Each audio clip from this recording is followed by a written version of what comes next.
కృష్ణానది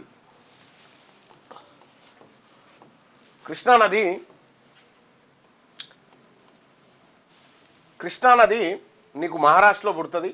మహారాష్ట్రలో పుట్టి మహారాష్ట్ర నుంచి ఆ తర్వాత కర్ణాటక, ఆ తర్వాత ఆంధ్రప్రదేశ్, తెలంగాణ, ఆ తర్వాత ఆంధ్రప్రదేశ్, ఇట్లా నాలుగు రాష్ట్రాల గుండగా ఇట్లా పోతుంది. పోయినటువంటి సందర్భంలో అసలు కృష్ణా జలాల్లో ఎవరి వాటా ఎంత? ఇప్పుడు సరే ఏపీ, అది కర్ణాటక, మహారాష్ట్ర ఈ రెండు వాటాలు ఒకసారి చూస్తే మనం కర్ణాటకకు 700 టీఎంసీలు కేటాయించింది. ఇదే బ్రిజేష్ కుమార్ ట్రిబ్యునల్. కర్ణాటకకు 700 టీఎంసీలు, మహారాష్ట్రకు 560 టీఎంసీలు, మహారాష్ట్రకు 560 టీఎంసీలు. ఇక ఉమ్మడి ఏపీకి 811 టీఎంసీలు. ఉమ్మడి ఏపీ అంటే అప్పుడు తెలంగాణ ఆంధ్రప్రదేశ్ కలిపి ఉమ్మడి ఏపీకి 811 టీఎంసీలు కేటాయించారు. ఇది కేటాయించింది. మరి ఇక్కడ ఈ ఉమ్మడి ఏపీ విడిపోయింది కదా, విడిపోయి ఏపీ సపరేట్ అయింది, తర్వాత తెలంగాణ సపరేట్ అయింది.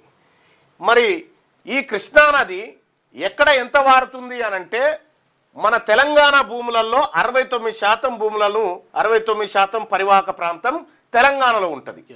ఇక మిగతాకు సంబంధించి 31% పరివాహక ప్రాంతం ఏపీలో ఉంటుంది. అంటే ఇక్కడి నుంచే పోతుంది కృష్ణ. కానీ ఇక్కడ తెలంగాణలో ఈ 811లో 69% డివైడ్ చేస్తే ఎంత, ఎన్ని టీఎంసీలు రావాలి? 550 టీఎంసీల దాకా వస్తుంది. 550 అంతే కదా. మనకు వాస్తవానికి రావాల్సింది ఎంత? 555 టీఎంసీలు రావాలి.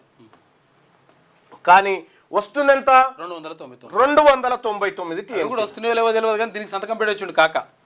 ఇది ఇప్పుడు అయితే వాస్తవానికి వీళ్ళకి ఎంత రావాలా? దీంట్లో కూడా కర్ణాటక, మహారాష్ట్ర, తెలంగాణ, ఏపీ అన్ని కలిపి అంటే ఈ మూడు కలిపి 15 టీఎంసీలు తెలుగు గంగా ప్రాజెక్టు కింద మద్రాసుకి ఇవ్వాలి. తాగునీటి కోసం ఇవ్వాలి.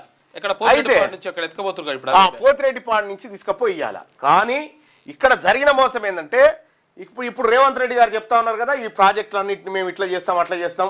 42 సంవత్సరాల కింద మొదలు పెట్టినటువంటి ఎస్ఎల్బిసి పొక్కనే ఇల్లు తవ్వలే. 14 కిలోమీటర్ల 10 కిలోమీటర్ల పొక్కనే తవ్వనటువంటి పాలమూరు పాలకులు వీళ్ళు మొత్తం ఇప్పుడు కృష్ణానదిలో అదనంగా టీఎంసీలు ఎట్లా వాడుకోవాలని, ఉన్న టీఎంసీలు వాడుకునే దిక్కు లేదు ఇక్కడ.